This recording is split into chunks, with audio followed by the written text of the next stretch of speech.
Welcome to the Burgundy Gold Knuckleheads podcast. As always, you know who's with me. It's my main man, Reggie. What's going on, Reg? Kenny, what up, though? What's happening? Man, just waiting for football, right? Every week or two, we got one more step. We had the last few days we had the rookie mini camp, and we can have a couple comments on that. And then today, the schedule dropped, along with other news and events. So figure we would get together and have a conversation. What's been going on with you, man? Yeah, that's right, man. We're coming to bring the people a special edition episode as today is the schedule release. We've always known who our opponents were going to be, our home and away opponents, but now we get to know the dates and in what order we play these teams.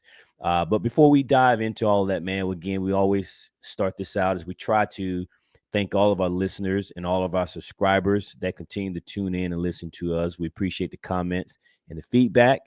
Obviously, you can watch us here on YouTube under the Burgundy and Gold Knuckleheads podcast title. And of course, you can listen to us on any of the streaming platforms under the same name, Burgundy and Gold Knuckleheads podcast. And so again, continue to spread the word, like and subscribe to all of our social media platforms. But to your point, Ken, man, we are another step closer to the season. I know it's September's a long ways away, and of course, training camp is a long ways away. But this NFL loves to kind of spread this out through the offseason and step it through. OTAs, and then we had the rookies and the vets, and then they got the schedule release before we get into the mandatory camp. But here we are, man. Here we are. I'm excited. I am excited about the schedule release. Yeah, I mean, and for those that Reggie and I like to go to a game or two, so we kind of start eyeballing before the schedule even comes out. You know where your away and home games are, so we're like, depending on how things fall on the calendar, we kind of start targeting 3 or 4 games, and like, oh, well, this one might work or that one might work, or for those that know Reggie's commitment to bad weather, or lack of commitment to bad weather. December, and if we were playing Buffalo as an example this year, it's an outdoor stadium. He's not going in December. Absolutely not. Your boy Knucklehead Ken, you invite me. I know you're going. I'm going. I'd 100% be on board for that. There's something wrong with my boy Knucklehead Ken because I'm not going to Buffalo. I've heard that before. I've definitely heard that before. I'm not going in November. I'm not going in December. You might get me in October. You might October, maybe early October, but late October. No, man, I'm not going up there. Green Bay, Chicago. A couple of things before we get into the schedule. And I don't think we talked about it on the last podcast, because I think it happened since then during the mini camp.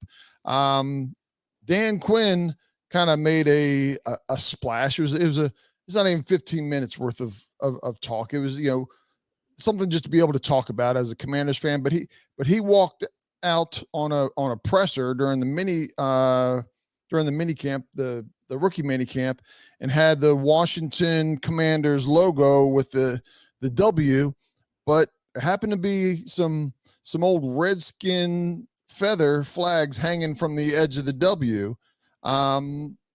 What'd you think about that, Reg? You think much of it, or not a big deal, or what's your 2 cents there?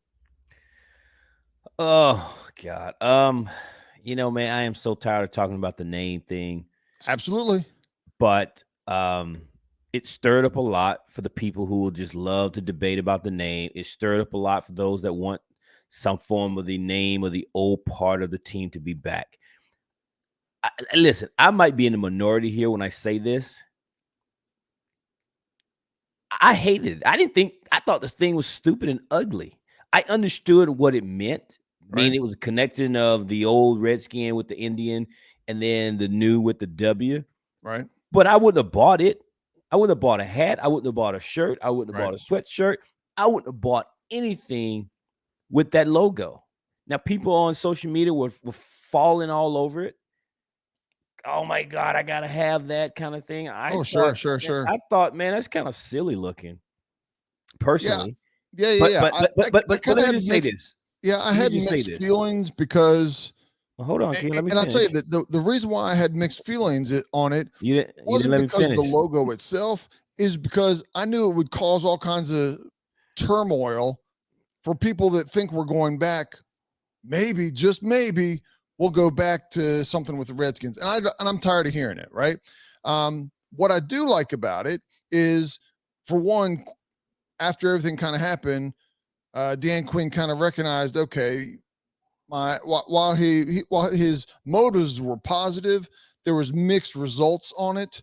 But ultimately, even more than that, I liked what, and everybody needs to pay attention, because I think this flew under the radar by a whole lot of people, or did not pay attention to it, when Josh Harris made a comment about the shirt. He didn't do it within the first like 24 hours, but finally he said, and I'm gonna read it here.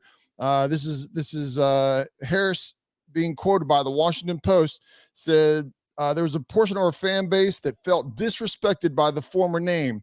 Sports are supposed to bring people together and not be a distraction. I don't want distractions. I thought it was important that we end the conversation. Let that sit Okay. there for a second. That we end the conversation. They're not going back. That's coming from the owner. Okay. Yeah, but that still doesn't. But just like he came out and made a statement on that, that just mean they're not going back to Redskins. But there's another part of the fan base that think that they may rebrand. And listen, just like he was able to come out and get in front of this and kind of make a statement, then let's end this whole debate about whether or not they're going to rebrand, right? Because saying you're not going back Right. to the Redskins, okay, that's one thing. Check. Now, either we're going to stay Commanders or you're going to rebrand it as something else. Because right now, myself and a lot of people aren't buying merchandise. Because Right. I'm not going to continue to buy merchandise if you're going to rebrand the thing. If you're going to rebrand it, that's fine. But if you're not going to, then come out with a statement and say we're not rebranding. We are the Commanders, and that's the team we will be going forward in the foreseeable future. But this whole thing, just letting it sit out there, because if you understood and you could hear and read and see the reaction that the t-shirt got, then I know damn well you know the reaction and what people are saying about the name. So go ahead and just put an end to that as well while you're at it, Josh. I mean, because at this point, I'm sick of even talking about it, because the reason why the shirt got so much reaction is because there's so many people that want to change the name, Right. period. Whether it's Redskins or to something else other than Commanders. So let's just put it all to bed at this point, is my feeling on it, because I'm Yeah. just Yeah. sick and tired of talking about it. And with that note, we'll move on. Just to All just to right, keep Reggie happy here. let's do it. One of the other things that I was looking at, I kind of wanted to just real quick touch base as I was looking back at the draft and free agency. I know we had a discussion about free agency, and then we had a follow up conversation on the draft, and we are all real happy with the direction. But one of the things that I think Adam Peters isn't getting credit for at the moment, but if you look at it down the road, we mentioned about him briefly. We mentioned about they, in an unrestricted free agent, they signed Sam Hartman out of Notre Dame. And it's like, oh, why is he doing that? Right. We've got 3 or 4 quarterbacks already on the books. Well, your backup quarterback these days sits between on average, probably I'll say $6 to $10 million. That's where Marcus Mariota is sitting at. Sam Hartman is going to come in. He's going to be the third quarterback. He's going to be able to sit there for a year at the minimum pay, and they can determine whether he's ready to be a backup quarterback in this league. And if you get him at a backup quarterback for the next 4 or 5 years, you're getting him at $1 million a year, as opposed to $8 to $10 million a year. That's another quality player that you have. That's being able to re-sign players. So that's working your, not only just your, from a talent perspective, but that's working the salary cap a year or 2 or 3 in advance. And I think a lot of times as fans, you don't think about that, but clearly as a GM, you always have to be looking at, 2, 3 2 or 3 years at least down the road at all times. When you go to sign a big contract, obviously you're looking 3 or 4 or 5 years, depending on the length of that contract, but you always got to be looking, 2 or 3 years out minimum, and who's going to drop off, who's going to come on.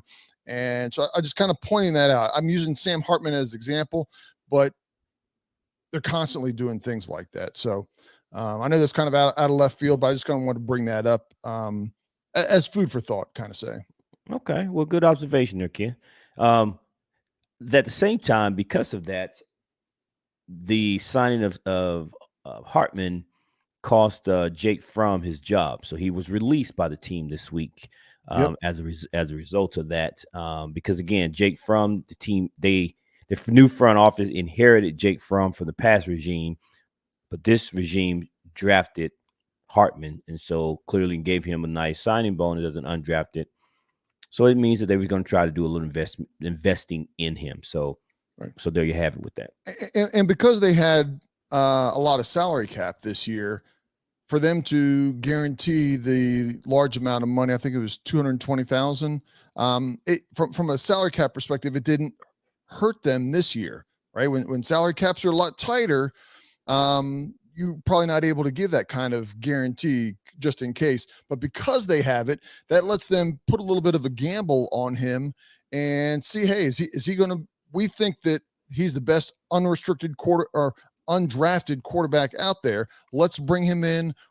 He'll be able to sit for a year, hopefully with no continual injuries, and be ready to do that. And if you look at what they did in San Francisco a couple of years ago, they were on quarterback, 3, was it 3 or 4 to get to Brock Purdy, who ended up surprising a whole lot of people and is now the starting quarterback there. I'm not saying that Sam Hartman's going to be that person, but it is looking forward and down the road from a talent perspective, as well as even from a solid backup perspective that meets the salary cap. So yeah. So moving on a little bit to kind of wrap up OTAs. Any one thing that jumped out from any of the reports that you read, any videos, things that you heard? It's just one thing that jumped out at you. I have one. I was just curious if you had anything that jumped out at you, because I personally don't overreact to this time of year. These guys are in shorts. There's only so much they can do. They're just bringing the team together, kind of starting to do some installs and things of that nature. So I don't have a strong reaction to a lot of things that you hear, whether it's even positive or negative. But there was one thing that stood out, and I was curious if there was anything that stood out to you. The only thing that I saw, and again, this is where I had mentioned on a previous podcast that I don't put too much excitement in it, because they're not going to say anything negative, right? Other than maybe an injury or something like that. Somebody could be tripping all over their feet, and they'll be like, "Oh, he's a work in progress," whatever. They're going to put a positive spin on anything. But the one thing that I did see a quote of, this isn't verbatim, but it was that Jaden Daniels was doing everything with a purpose, right? He didn't come out there and just fling it around and kind of get a feel for the guys. This is coming from the coaches. And again, this could be coach talk, but he had a purpose of everything he was doing, how he was lining up, how he was doing things, how he was having discussions, was with a purpose to soak everything in, get we're still at a high level, but he's trying to get a high level of understanding of not only the plays, but the overall scheme that Kingsbury is trying to do, and why, not only what he's doing, but why he's doing that, to understand where Washington's offense is moving forward. Yeah. And that was Cliff who gave that quote, by the way. So my one thing that came out that was positive is along the same lines of Jake Daniels, because we all know that as number 5 goes this season is going to dictate where this coaching staff and this organization is headed, right? At least in the short term. Yep. So for me, it was a report that came out that while he was out there going through all of the practice, there were times that he was directing traffic with the young guys. And that means that he has studied the playbook and has gotten a grasp of a portion of it. I'm not going to say all of it, but a portion of it, to the point that he knows what he's supposed to do but also what the other guys are doing. So he's a lot further along in understanding portions of the playbook than I guess that people have seen in the past. And that is a positive for a guy that's just been in the building for a short period of time. So the fact that he's already doing that, that is a huge positive. And that was the one thing I took away from the reports that we're hearing out of DC. Yeah, But, absolutely. but Absolutely. but what we're here for, Ken, and what the people came to hear is about what today is, May 15th, the release of the schedule. Let's get to it. Well, let's do it. Let's do it. Before we get into the details of it, a couple observations that I had on the schedule earlier in the day before we even it came out. Throughout the day, certain a game or two started leaking out, but I think I mentioned it on the previous podcast. Right now, we have the number 16th, either 16th or 17th, right in the middle of strength of schedule based off of last year. Another observation, I don't know if you saw it or not. Washington travels the least amount of all 32 teams this year. Now, is that based on a total miles? Is that what you're referring to? Yeah. As far as air miles, they travel the least amount. And if you look, Philadelphia is, right around the corner. The Giants are right around the corner. We play Carolina. We play Pittsburgh. Tampa, we play Atlanta. Baltimore. We play, I think it's 11 or 12 East Coast teams.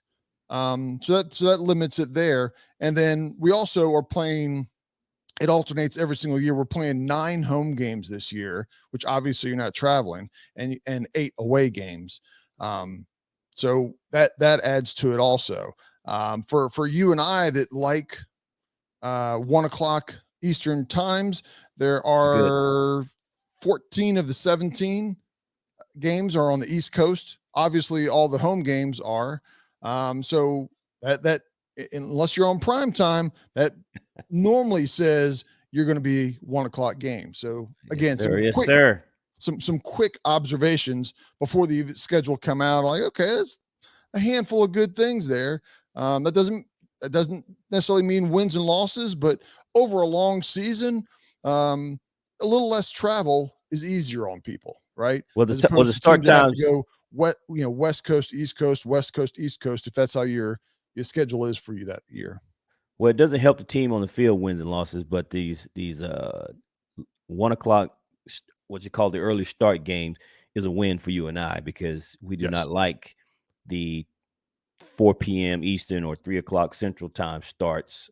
And again, I know I'm also one of those people that isn't a big fan of primetime game. I mean, it's cool. Yeah, it's cool, but I got to work the next day, man. Just say what you want about me, but I got to get up and go to work the next day. And I'm not trying to be up late on a Monday night or a Thursday night, Sunday night trying to watch. Plus, I don't like to wait. Yeah. I don't like to wait all day. I know the song is we've been waiting all day for Sunday night. Yeah, I have. And you know what? I wanted to see the game at noon. I didn't want to wait till Sunday night to see it. I don't want to wait till Monday night. I don't want to go to work on Monday and got to wait all day, get off work and come. I want to come on, man. Noon. That's what football is for noon for me, and that's what I like. So yeah. If now, granted, if you're getting a lot of primetime games, that probably means that you're going to the Super Bowl or a Super Bowl contending team. And so with that, obviously, I'll take the primetime games because that means we're playing that well and we're a high visibility team. But not counting that, Reggie and I are in agreement. We will take every single game, all 17 games at 1 Eastern, and we won't have any complaints. None. And still go to the playoffs and compete for the Super Bowl. We'll take it at 1 o'clock Eastern across the board. That's it, man. So as games started leaking, I think by the time it came out at 8 p.m. Eastern, 7 Central, the full schedule, but you saw roughly half of the games, maybe a little bit more. Once you saw the full schedule, what are 1 or 2 things that initially jumped out at you, Reggie? I will tell you the 2 things that jumped out at me right away.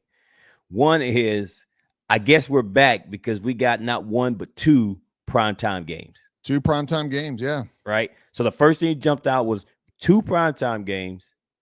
So there's something that they see about us that they want to know, and maybe this is the Dan Snyder effect, which is gets us on TV, because maybe in the years past they knew if you had watching on TV, it was going to send around a lot of Dan Snyder and his controversy. I don't know, but nonetheless, we're on TV in primetime twice. We're going to play week 3 against the Bengals in Cincinnati on Monday night. Yep. And then in week 11, we play at Philadelphia on Thursday night. So with the Thursday night game. So we get 2 prime time. And then the second thing that jumped out at me was how late our bye week is.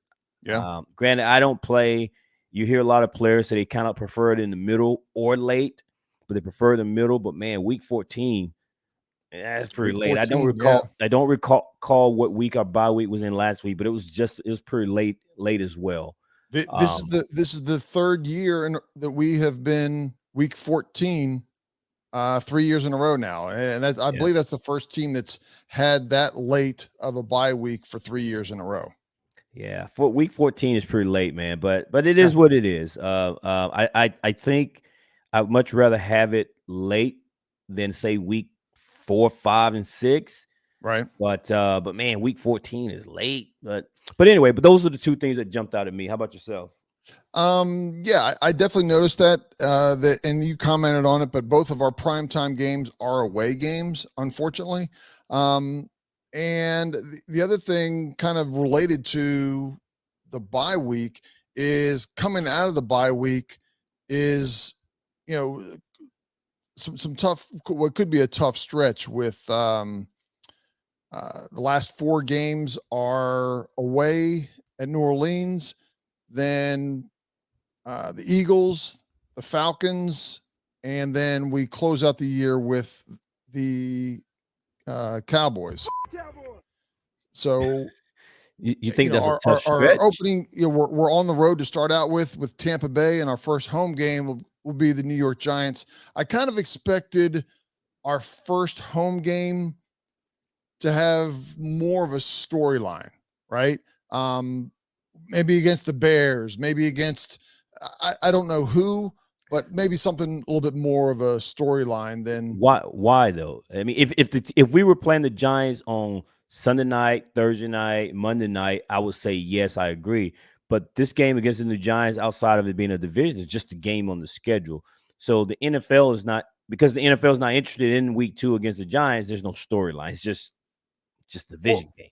Yeah, but I But mean, for, I me- think but for as you look you, as you you look through wanted the it. schedule at different games, it's easy to grab 3 or 4 games and create a storyline, right? I mean, the Falcons are the second to last week.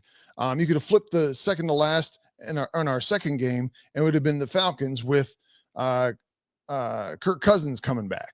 I understand, but that's a Washington story, not an NFL story, right? That's what I'm getting at. There's a difference between a story for us as Washington fans versus a story for the NFL.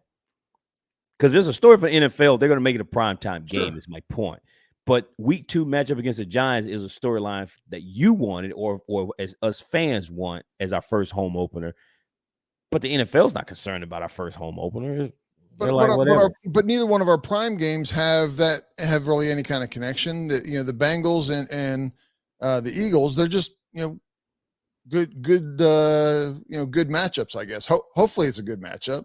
The only thing you can say with the Bengals is back to back the quarterback's connection at LSU, but outside of that there is no connection on that. So they'll find a connection, but those primetime teams have to have an opponent. I mean, just evident by the fact that both of our primetime games aren't home games, right? This is a home game for the Bengals, right, and they have to play somebody, so it just worked out. It was us. And then the same thing with Philly. Philly is going to get some primetime games, and of course, this is the division game, and it is what it is. But yeah, I mean, the home opener for me, my own personal story, is just simply that it's our home opener, and it'll be the first time that fans will get to see Jayden Daniels play, and hopefully he will be coming into Commander Stadium, since they're now no longer FedEx Field. It'll be Commander Stadium, hopefully 1-0 and going for 2-0. Right. And so I think fans will be excited, man. I understand it would not be a big NFL game on their schedule, but for fans, hey, don't let us go down to Tampa and beat uh, Mike Evans and um, Baker Mayfield, Baker. which the connection there is going to be that Cliff Kingsbury, Coach Baker, right? Right. Don't let us go down to Tampa now on the road and win week 1 and look good doing it, and then week 2 we at home, man, boy. Don't get me started, man. You got to get that first win though. You got to get that first win, I right? understand. That's why I said don't let that happen. Don't let that happen, Ken. Yeah, yeah. Woo. Ladies and gentlemen, you can already see Reggie is he's ready. He is ready, right? And we're so Ken months already thinks I away. get Ken Wait, already wait, thinks I get overly excited. man, I'm gonna be having to grab him by the back of his collar and hold him back. When we get within about 7 to 10 days, we get single digit days Oh, before come a on, home man. opener. I'm gonna have to hold him back. I'm gonna have to hold him back like he's he's getting ready to Come jump on, into man. a fight at a bar. Hold him Come back. on, man. Stop it. Oh Anyway, man, no, it's anyway, it's exciting, right? Because again, you look at this and you start planning. Not only planning um, any kind of travel plans, but you start going, ooh, that might be a win there. That's two. Ooh, that's a tough one. All right, you start trying to. I didn't sit through and go, oh, we're going to be here. Here's our record, right? But you kind of look in and start seeing some tough stretches and some easier stretches on paper only right now. yeah. But it's definitely an interesting time as you start looking to see how your season could, in your mind, you see how the season could potentially unfold. So Yeah. So just a quick highlight on our schedule here. Again, week 3 we put is Monday night against the Bengals. Week 4 we traveled west, which is probably our furthest game that we're going to head west to Arizona. right, Um, Storyline there will obviously be the return of our offense coordinator Cliff Kingsbury, former head coach of the Arizona Cardinals. Week 7 we host the Carolina Panthers. You're talking. It was kind of profiled a little bit when Alabama played LSU, but there is a tight bond between Bryce Young and Jake Daniels, so they're very good friends. But it also several players. Some of our key free agents came from Carolina. right, A lot of Carolina Panther fans are former Washington Redskins fans. So there's a little bit of a storyline there. Followed by week 8. Week 8, we host the Chicago Bears. Most of the NFL don't know, but Washington fans are well aware of how embarrassing and the embarrassment and the whooping that Chicago put on us last season on Thursday night on prime time. That was the DJ Moore, what I'm going to call the 500-yard reception game. He didn't truly right. get 500 yards, folks, but it felt like it. I was there in person to suffer through that, man. So that is week 8 against the Bears, but it also highlights the number 1 pick, which is Caleb Williams versus the number 2 pick, Jayden Daniels, right? Yep. So there's going to be a storyline. I actually predicted that to be one of our primetime games, but it didn't work out. I guess the NFL doesn't care about it, and that's fine. Not a problem, but Right. big game. I think that's going to say a lot. And the fact that they're playing week 8, it gives me a little bit of runtime for both of those players. So we'll have a better idea what those players will be like in week 8 as opposed to them playing week 1, right? Right. Week 10. Week 10, we host the Pittsburgh Steelers. Again, not a big matchup for the NFL radar, but for me, the question is, will it be Russell Wilson quarterbacking, or will they have made the move to Justin Fields quarterbacking by week 10? And of course, both of these guys were attached to us as veteran free agent quarterbacks during the off season. Followed by week 10. Week 10, again, we've already talked about. That's the Thursday Week night matchup. week 11. Week 11, I'm sorry. Thursday night matchup against the Philadelphia Eagles. Not a lot of storyline other than it's just a division rival, hated Eagles. And here we're trying to catch them as they've been the crown of the cream of the crop in our division for the past few years. And then we jump all the way down to week 17. Week 17, as Ken mentioned earlier, is the return of Kirk Cousins and the Atlanta Falcons.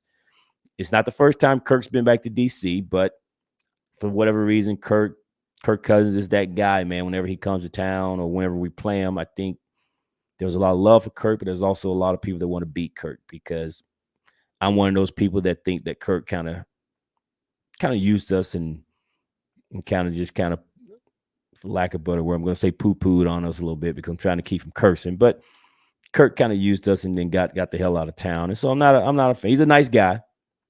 He's a nice guy. Is But he? when it comes to playing football, I always want to beat Kirk Cousins. He's not one of those guys I celebrate when he returns to DC. So Right. those are the big highlights of the schedule for me. So with that, Ken, is there a game I want to say that you look forward to, or maybe there's a game that interests you the most? Could be the same game, maybe separate games, right? Yeah. So which game interests you the most, and which game you're looking forward to the most? Well, I think starting out the first two games, not so much that the game itself, like the matchup, but I think the first couple games there will help me get a gauge, not long term, but a gauge on what our team will look like as we move through. I mean, Tampa Bay is not a bad team by any means. I look at them as kind of a middle of the pack team, maybe a notch above that, to where the Giants are probably a notch below middle of the pack. So it's a good test to see what Quinn does with the defense and what Kingsbury does with the offense. It's still very early for Jaden Daniels, but I'm going to be just interested to see what they're doing and how ready he is. Right, they haven't announced it, but he's obviously going to be the starting quarterback. But how NFL ready is he week one? Right, he's not going to be anywhere as good week one as he is week one of next season, but Right. it kind of gives me a gauge of where we sit with that. Um, and you mentioned a little bit ago about the Steelers, and then Monday night against the Eagles. We follow up that game Thursday against night. the Thursday night. Cowboys. So Thursday night those against three the Eagles. games are going to be tough. So that I'm looking forward to seeing where we are. Are we competitive at that part of the season, win or lose, right? Because you go back to last year against the Bears. You know, the Bears weren't a good team, and it wasn't the fact that we lost to the Bears. It was the fact the way we lost, and not just the Bears, but other teams where they're when you look at the the first 7 or 8 draft picks, we played a handful of those teams and we got beat by a lot of them, right? And some of them we got beat bad. So I don't know whether we're going to be a very average team this year, better than average, but when I get halfway through the season, I don't want to get blown out by anybody. I want to be competitive, and especially the other teams when we come up against somebody who, let's just say for example, we are 2-5, right? Got a young quarterback, a young team, but now we're playing against another team that's 1-6.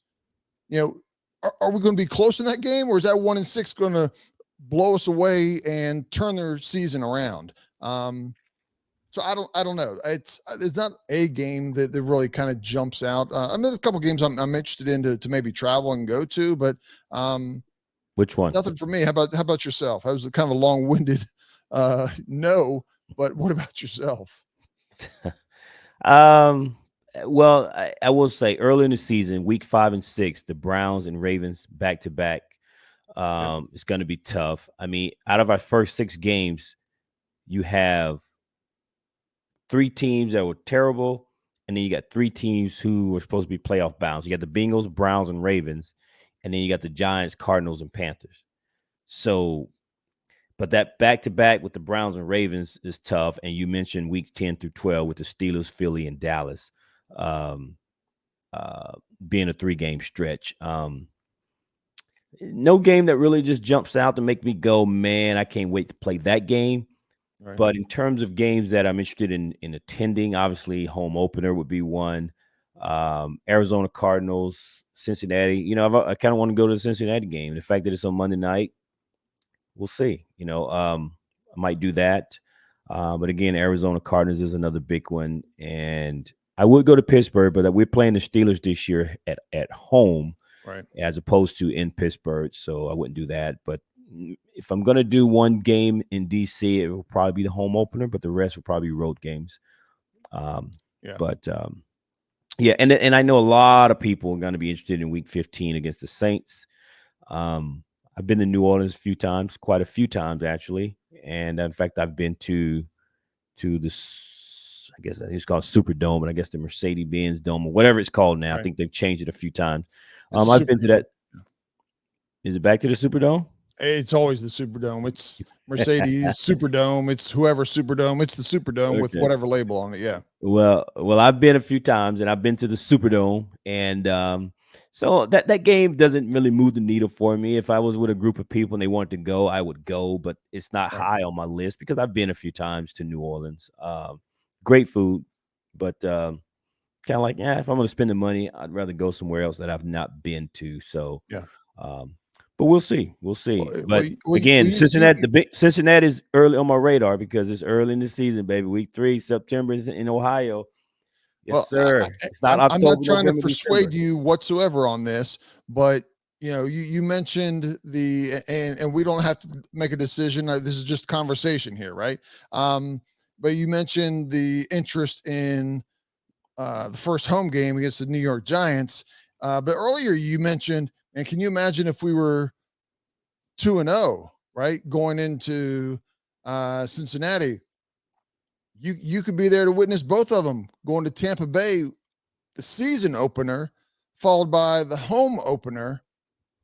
And if we won both of those, ladies and gentlemen, Reggie would just he'd be filled with helium. I'd have to pull Yeah. him down off the ceiling because he'd be going crazy, man. First of all, it's not true. But second of all, Ken, there's one big problem here with this theory you just threw out here. Uh-oh. I don't have that kind of money, Ken. My pocket's not deep like that. Okay? Hold on now. Do we have a substitute here?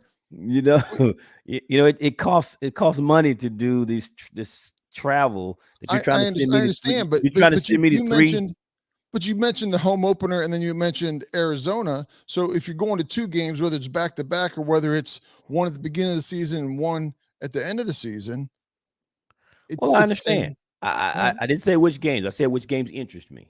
Oh, I okay, said which okay, game interest me. I didn't say okay. I was going to them because you already got me traveling 3 weeks in a row. It's No, not no, gonna no. I happen. didn't mention. I wasn't talking about traveling to Cincinnati. I was talking about traveling the first 2. So, Oh, I mean, I don't know, ladies and gentlemen. There's a suggestion that I've made is maybe Reggie should just set some money aside, like a travel fund, a travel budget. But I got to it's travel fun. I got to travel fun. In fact, you, everybody should have a travel fund. Just a little note. Everybody, including you, Ken, should have a travel fund. Okay, Reggie preaches that to me, ladies and gentlemen. should have a travel That's fund, why I man. got to give him a little grief there. You still ain't But got it'll be one though. interesting. It'll be interesting. We'll be looking at it over the next few weeks and try to make up some decisions here sooner than later, and see how the season goes, man. It's Yeah. But we're we're ready. excited. We're We're ready now, excited. right? We're excited. Now we can start making some plans. But we're excited, and now we can get it more into a little bit of OTAs. Things pick up. We'll continue to monitor. We'll continue to be here, continue to report, and give you our thoughts on things. But now we'll finally get into a little bit of the lull of things because we've gotten past the combine, the draft, and the schedule, Yep. and all that. And then now we'll be looking for the training camp. But we'll be here. And we'll continue to come on and give some content to everybody. And as we said earlier, we appreciate all the support. And that's all I got, Ken. Yep. That's it. We're going to keep on doing some podcasts every week or so as news permits. We don't want to come in here and just gab about nothing. I mean, Reggie and I can do that on our own. It doesn't mean everybody wants to listen in. And Right. but like I always say, if we're saying something that is utterly ridiculous, or you totally agree with us, reach out to us. Like I said, the best way to catch us is on Twitter at reach us on Twitter. You just do a search on Burgundy Gold Knuckleheads, you'll find us. But the Twitter handle itself is at DA2 Knuckleheads, and reach out and connect with us. We post stuff out there, surveys out there, poll questions. Reach out to us and tell us how big of knuckleheads we are. That's fine. We appreciate it. All right, y'all. Until next time. Appreciate you tuning in. Peace out, knuckleheads. Peace out.